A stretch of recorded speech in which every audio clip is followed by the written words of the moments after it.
Hello mga kalalabs, ayan, starting for today ay packing na tayo. At ayan na nga, yung mga unipit na dress, yun ang nasa baba. Tapos ito. Tapos ang bala ko is, hindi ko siya tatanggalin ito. Ganyan ang style ko. Tapos, ganyan. Parang ganun ang aking pagka-style. Yan. Hindi ko na siya tanggalin. Tapos, kasi nadikit naman siya, oh. Para makapal din. Tapos, dito yung mga shoes at kung ano-ano sa ibabaw. Ganyan na lang siguro.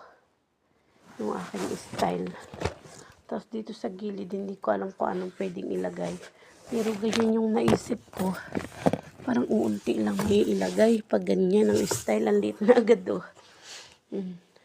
Sayang kasi kung tatanggalin sa plastic. Ay important din ang plastic, 'di ba? Gawa ng ano nga para hindi madumihan yung ano. Yan yung ating anuhin ngayon, kakamada. Tapos yung mga sapatos tatanggalin lang natin sa mga plastic. Tapos alternate na lang yung babasagin at saka yung mga ano, yung mga damit. Ayan guys, start na tayo ng packing kasi may isa pa tayong box doon. Tapos ito. Tapos yung dalawang nuno box. Yan. May pre nga pala tayong calendar, oh.